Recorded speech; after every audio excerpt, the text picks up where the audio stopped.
Dans cette vidéo, je vais introduire une façon de simplifier la notation pour les langages répétés. Je vais appeler ça du sucre syntaxique.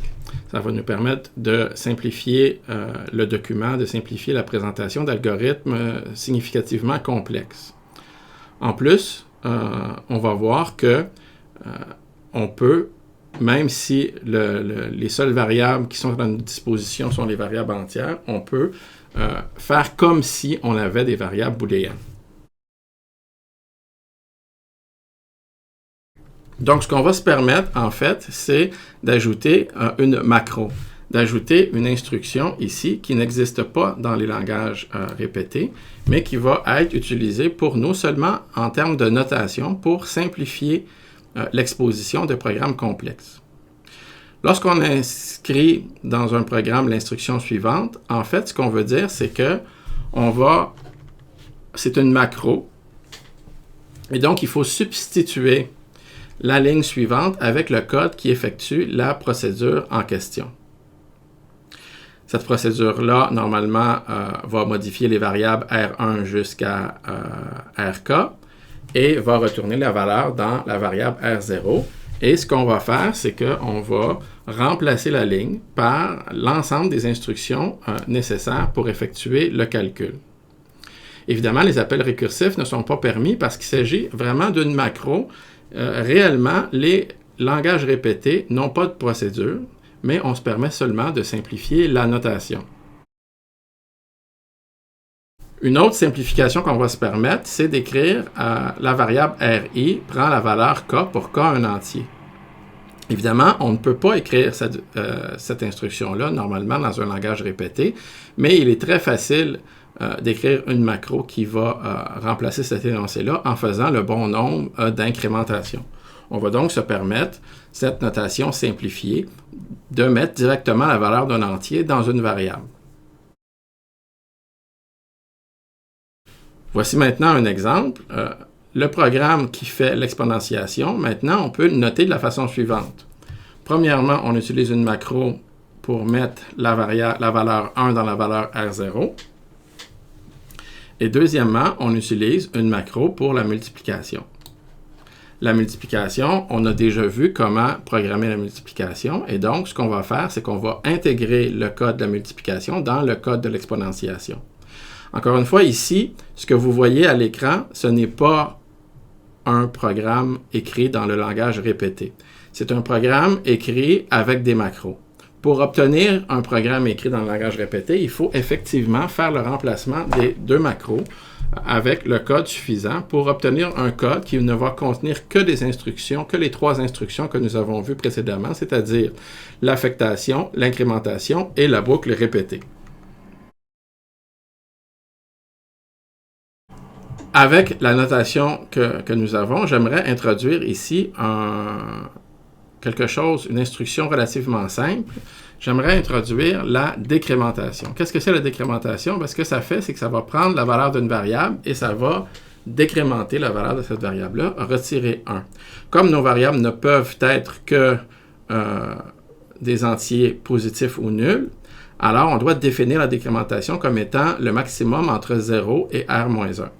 Parce que si vous décrémentez 0, vous allez obtenir 0. Et la façon de le faire, j'utilise un truc. Ce que je vais faire, c'est que je vais répéter R une fois, effacer R0 et incrémenter R2. Donc, mettre R2 dans R0 et incrémenter R2. Et donc, si on veut décrémenter la valeur 3, par exemple, ce qu'on va faire, c'est qu'on va répéter 3 fois R0 vaut 0 et on incrémente R2. La première fois qu'on effectue la boucle. La deuxième fois, on va mettre 1 dans R0 et on incrémente R2 qui va valoir 2. La troisième fois qu'on va faire la boucle, on va mettre 2 dans R0 et on va incrémenter R2, etc. Ce que ça va faire, c'est qu'on va toujours être une étape en arrière lorsqu'on va faire notre affectation par rapport à l'incrémentation et donc on va avoir une valeur inférieure de 1. Si on exécute le programme avec 0, ce que le programme va faire, c'est qu'il va répéter 0 fois les instructions suivantes et donc R0 va bel et bien contenir à la fin du programme la valeur 0. On peut donc, maintenant qu'on a la capacité de faire la décrémentation, il est relativement facile maintenant de faire la soustraction. Encore une fois, la soustraction va avoir un plancher égal à 0 parce que nos variables ne peuvent pas contenir de valeur négative de toute façon. Et donc, pour faire la soustraction, ce qu'il suffit de faire, c'est de répéter en R 2 fois la décrémentation. En répétant R 2 fois la décrémentation, on va effectivement retirer R2 à R1. Et si jamais R1 était trop petit, il n'y aura pas de problème parce que la décrémentation, effectivement, a déjà un plancher. On peut aussi vouloir calculer factoriel. Pour calculer factoriel, je vais utiliser, encore une fois, deux macros. On initialise la valeur du factoriel à 1. Et ce qu'on va faire, c'est qu'on va répéter R une fois la multiplication.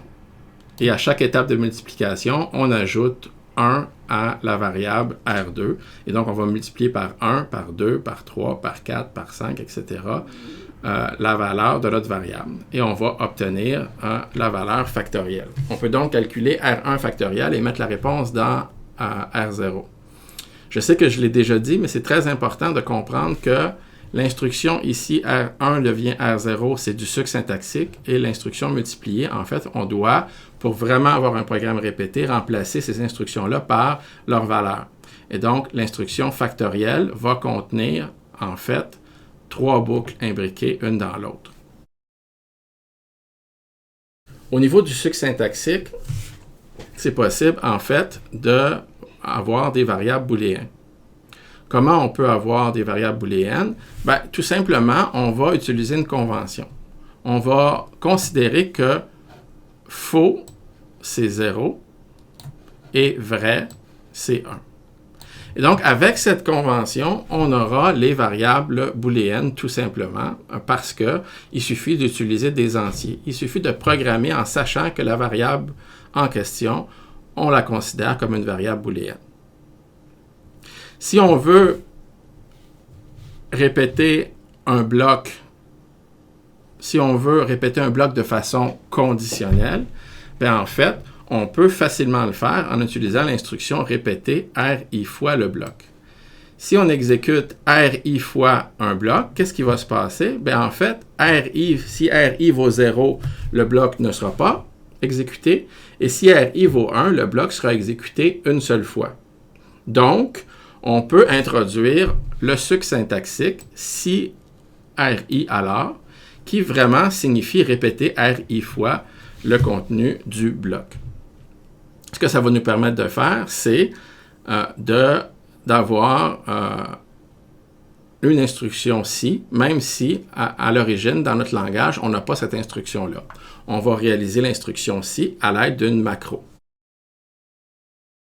Si on veut faire des opérations booléennes, on peut facilement déduire que avec le codage que nous avons choisi, faux est égal à 0 et vrai est égal à 1, on peut facilement vérifier que le « et » logique entre deux bits est égal à la multiplication de l'entier correspondant.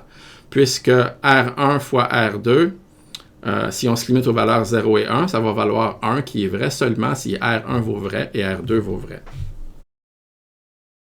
On peut aussi effectuer la négation en calculant 1 moins la valeur. Si la valeur est fausse, 1 moins 0 donne 1, ce qui est vrai.